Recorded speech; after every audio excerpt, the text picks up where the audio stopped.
Hello， 大家好，我是 Stacy 木瑶。上一篇我提到过，我是一个多语者，我学习外语特别快，然后就有小伙伴留言，想知道我是怎么样去学的。其实秘诀依然是吸引力法则。那你可能要问，吸引力法则怎么运用到快速学习外语上呢？别着急，这就来了。老规矩，先点赞，因为我会把我压箱底的外语速成大法全部无保留的告诉你哦。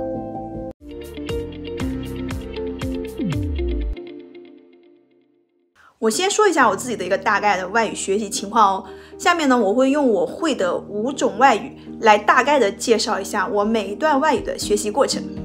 I started learning English when I was 10 years old. At the very beginning, my teacher did not think that I have a talent, but I found a special way to arouse my interest to learn a foreign language. And then I was recommended to Beijing Foreign Studies University without examination, majoring in English. And I got 8 grades twice in IELTS test and TEM8, test for English majors band 8. El español es mi segunda lengua extranjera en la universidad. Sin embargo, eso me hizo destacarme en una entrevista global y así conseguí mi primera oferta de trabajo. その時、弊社で短時間で日本語のビジネスチームを立ち上げる必要があり、日本語人材の採用が間に合わないことがありました。私は毎月日本語の入門クラスを受講し、毎日朝まで自分学習しました。それをきっかけに弊社の社長に名前を覚えていただきました。半年後、毎日日本語資源に合格し、1年後、会社で最年少のマネージャーになりました。Dann habe ich meinen Mann kennengelernt, also habe ich sofort gekündigt und bin ich nach Deutschland gegangen.Mir wurde klar, dass ich meine Kinder in der Zukunft nicht gut beschützen könnte, wenn ich nicht die Sprache lernen würde. Ich habe angefangen, Deutsch für meine Kinder zu lernen.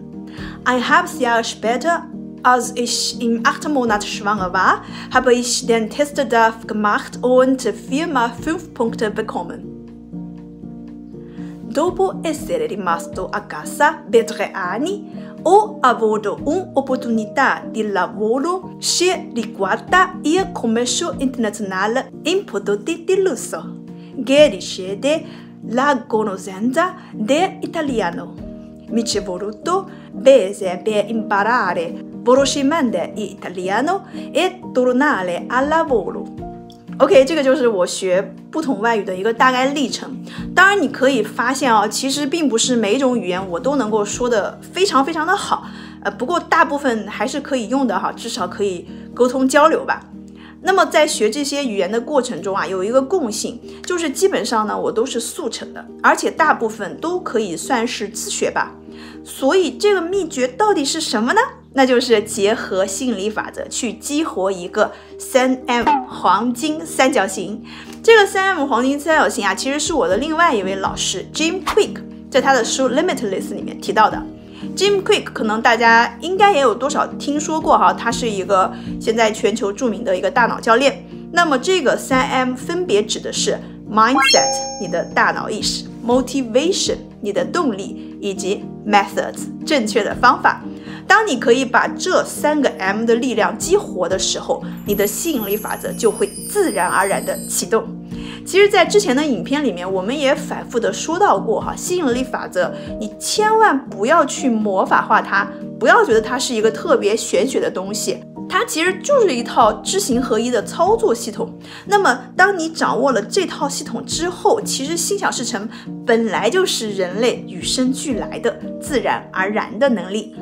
那么现在我们来分别聊一下这个 3M 到底是什么。当然啦，其实每一个部分都可以聊很多，光是第一点 mindset 的开发，我就给我的学生设计出来了10个课时的内容。所以呢，还是老规矩，我们只说最精华的部分。开始学习之前热身一下，先点个赞哦。第一个 M mindset 你的大脑意识，这一点啊其实很简单去理解，但是很多人学不好外语，其实都是被卡在了这里。我想先问你一个问题啊，那就是你相信自己能够学好并且掌握英文外语吗？如果你的回答是也许吧，我也不知道诶，那么不妨来听一听我的故事。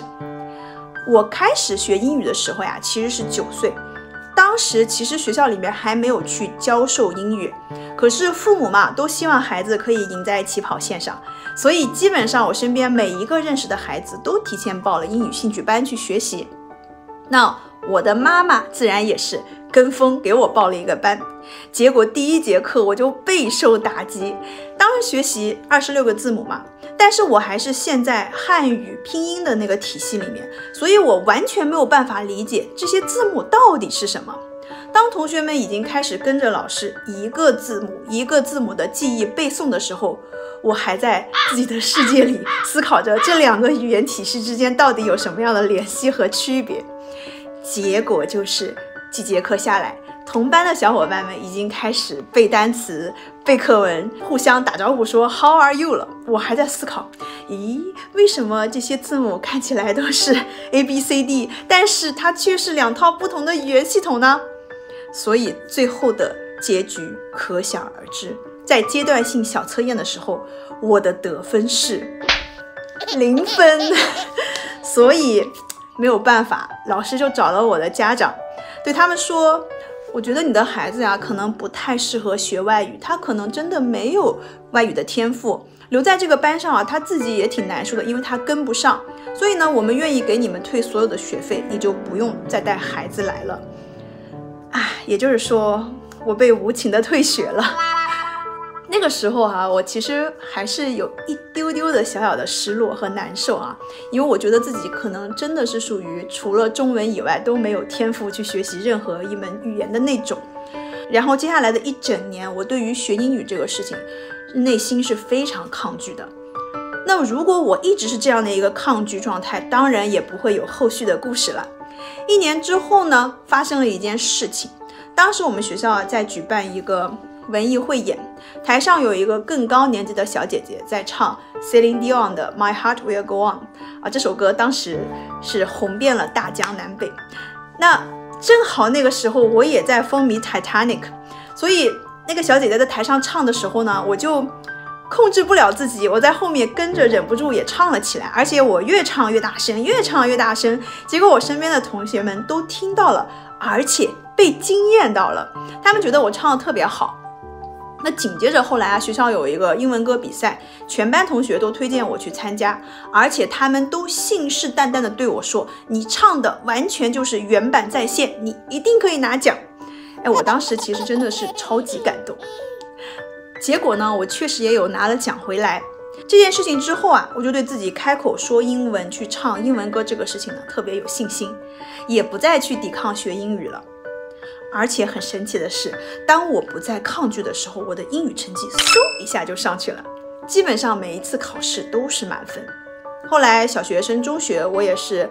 因为英语成绩还挺好的，就顺利的考上了全国13所外国语学校中的1所。这个故事其实就完完全全的体现出了 mindset 的力量。我有很多学员给我留言说，我真的很想学好英语，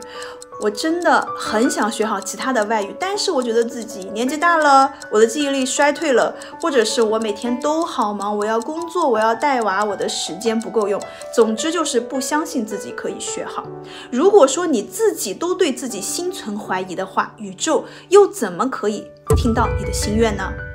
从脑科学的角度来说，我们的大脑脑干里面有一个神奇的组织，叫做 RAS。Reticular Activating System 网状活化系统。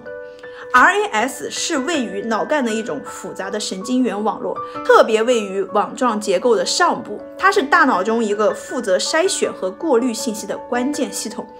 RAS 接受来自于各种感官信息的输入，包括视觉、听觉、触觉，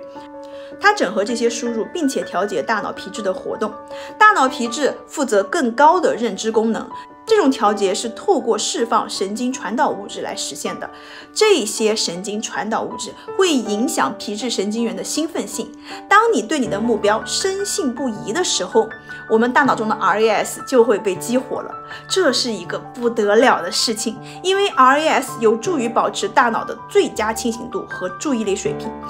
并且会根据我们的指示意愿进行搜索，负责确定我们要关注哪些信息以及忽略哪些信息。这个神秘的系统通过其独特的工作方式，在大脑中创造了一种精准而且有效的信息筛选机制，使我们能够在复杂的环境中聚焦于最重要的事情上，从而使我们的梦想变成现实。这也是吸引力法则能够奏效的科学原理。所以想要快速的学会一门外语，最重要的就是要相信你真的可以做到。第二个 M 是 motivation， 动力。简言之就是你学习到底是为了什么。很多人学习一门技能，不管是不是外语，他的动力或者说是目标是非常模糊的。他有可能是看到身边的人也在学，然后自己也跟着去学一学，或者就是自己也不知道学的是为了什么，有什么用。关于我自己学习英语的这个故事，我在之前的视频里面有分享过，我是怎么样一步一步拿回学外文的动力的。而且我当时的这个学习动力吧，其实一点都不伟大，甚至于还有一点小家子气，可是真的是超级管用。那我有在之前的视频里面跟大家提到过我当时学习英文的动力是为了跟莱昂纳多表白。我小时候真的是超级迷恋他，喜欢他，所以我很想将来有一天我可以去好莱坞跟他当面的表白。可是因为我那个时候英语真的是很渣，完全没有办法去实现这个梦想，那莱昂纳多就成了我学习英语的超强的动力。后来学习日语，刚刚在视频里面有跟大家分享是因为在职场上我想去抢一个晋升的机会，得到上司的青睐。当时这个日语的项目组建得非常的快，所以没有太多的时间给我去慢慢学习，必须要速成。学德语其实也是同样因为我当时怀孕，每一次体检我都听不懂医生和护士在说什么，这就让我觉得很害怕，很有危机感。那个时候距离生产也就半年不到，如果再不学会，我很怕万一最后生孩子的时候发生一些什么，会导致很严重的后果。所以其实你看这些目标它都有一个共性，无论是高大上的还是小儿女心思的，它都很具体。所以你的学习动力有没有非常的具体？你千万不要模棱两可的说我学外语是为了做一个更好的自己呀，是为了找到一份更好的工作呀。那么具体什么样的标准，什么样的你才算是更好的自己呢？或者说你说我要找一份更好的工作，那到底是一份什么样的工作呢？工作环境是怎样的呢？薪水要达到具体多少呢？你有没有具体的想象过？我们的大脑听不懂模糊的词语，所以如果你没有办法给它一个清晰具体的目标，你就没有办法调动它强大的驱动力为你效力。第三个 M 是 method， 方法。其实外语学习的方法我真的有很多另辟蹊径的，而且这些方法可能跟大家刷到的一些传统的学习模式不太一样。比如说我自己从来不背单词，我没有买过任何一本单词书因为我是一个很怕重复性工作的人，我觉得那样太无聊了，太枯燥了。如果大家感兴趣的话呢，也可以在评论区告诉我你们具体想要了解哪一块，比如说是文法口语听力还是什么，我会根据大家的评论来具体的再出视频来分享。这里呢，我想先跟大家分享一个帮助我横扫所有外语的一个超级好用的6步精听法。我就是靠着它半年拿下了日语 N1 和德语的托福，也是靠它2次拿到了雅思的8分。用这个办法1分钱不用花，1周就可以见效。如果你没有进步的话，算我输。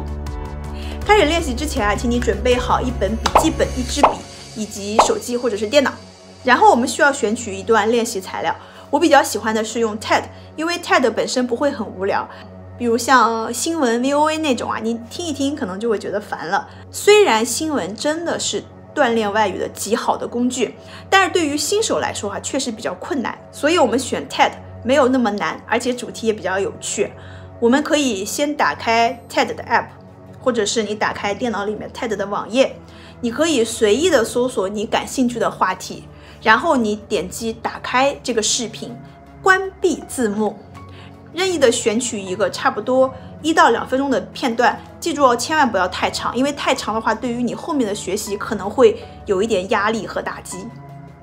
第2步呢，就是一句一句的逐句播放，尝试去跟读。如果你遇到一些生词或者是听的也不是太清楚的地方呢，也不要紧，你可以倒回去重复播放，重复模仿，但是最多不可以超过3遍哦。